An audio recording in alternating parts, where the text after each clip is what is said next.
Hello नमस्कार सर्वांना. तर आज आपण भेंडीची अशी चटपटीत मस्त भाजी करणार आहोत. अशी करणार आहोत ज्यांना पसंत नाही ते सुद्धा बोटं चाटून खातील अशी भाजी करणार आहोत. तर नक्कीच व्हिडिओ शेवटपर्यंत बघा. तर पहिल्यांदा मी कांदा टोमॅटो लसूण थोडं ठेचून घेतला आहे. कांदा टोमॅटो कापून घेतलेत आणि भेंडी अशी राऊंड याच्यामध्ये मी कापून घेतली, कट करून घेतली. हिरव्या मिरच्या टाकणार आहे मी, पण मग हिरव्या मिरच्या कमी पडल्या त्याच्याबरोबर मी हिरवी मिरची पण टाकते कट करून. आणि 2-3 लाल मिरच्या होत्या पिकलेल्या, म्हणजे हिरव्याच मिरच्या पिकल्या होत्या तर त्या पण घेतल्या, कारण मला वाटलं एवढ्या हिरव्या मिरच्यामध्ये तिखट नाही होणार. भेंडी पण घेतली राऊंडमध्ये कट करून. तर चला आपण आता फोडणीला टाकूया. कढईमध्ये मी तेल टाकलंय. तेलात कढीपत्ता टाकला, तो थोडा परतला की मिरच्या टाकायच्यात, कारण मिरच्याला जरा परतायला थोडा टाईम लागतो. त्याच्यानंतर मग लसूण टाकायचं आहे.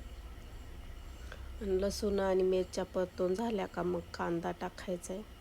कांदा पण परतून घ्यायचा आहे, कारण आपण सुकी भेंडी करत आहोत ना, त्याच्यामुळं पूर्णपणे कांदा परतून घ्यायचा आहे असा गुलाबी होईपर्यंत. त्याच्यानंतर टोमॅटो टाकायचा आहे. टोमॅटो पण छान परतून घ्यायचा आहे. आणि मग हळदी पावडर मीठ हे टाकायचं आहे त्याच्यामध्ये, कारण याच्यातच मीठ टाकलं तर मग त्याचं पाणी सुटतं ना, तर मग भेंडीला तेवढ्यात भेंडी शिजून जाते. परत भेंडीचं पण पाणी सुटतं.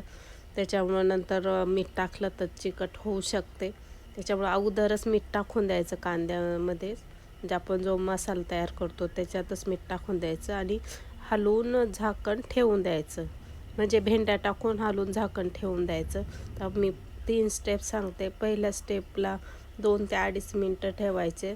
तर दुसऱ्या स्टेपला 2 मिनटं ठेवायचं झाकण, आणि तिसऱ्या स्टेपला 1 मिनटं ठेवायचे.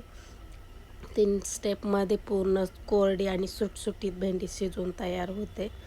तर माझं हे 3 स्टेप झाल्यात आणि माझी भेंडी बघा शिजली पण आणि सुट्टी झाली पण, चिकट अजिबात नाही आहे. तर मी आता एक कोकोनट पावडर म्हणजे नारळाचा भुरटा टाकते. आपण आता शेंगदाणं पण यूज करतो, पण माझ्या आहे नारळाचा भुरटा, तर मग मी तोच यूज करते. त्याच्या बदली तुम्ही शेंगदाण्याचा कूट पण टाकू शकता. आणि मी कोथिंबीर कापून ठेवली ती पण टाकून देते. आणि 1 मिनटासाठी आपल्याला ठेवायचे.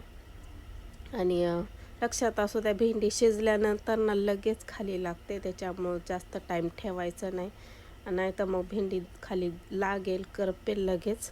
तर चला माझी भेंडी तर तयार झाली एकदम. मी आता घेते दुसऱ्या भांड्यामध्ये काढून. तर भेंडी शिजल्यानंतर कधीही त्याच भांड्यात कढईमध्ये किंवा कशात आपण ज्याच्यात करतो त्याच्यात ठेवायचं नाही. जेव्हा तिला घाम येतो त्याच्यामुळे ते खालचं जे चिकट झालेलं असतं जळालेलं ते परत भेंडीला चिटकतं. त्याच्यामुळं कढईत परत कधीच ठेवायची नाही. मी आता दुसऱ्या भांड्यात लगेच काढून घेते, कारण गरम गरम बघा भेंडी किती छानपैकी शिजलेली पण आहे आणि कुठं लागली पण नाही. आणि अशा प्रकारे तुम्ही करून बघा, नक्कीच छान होईल.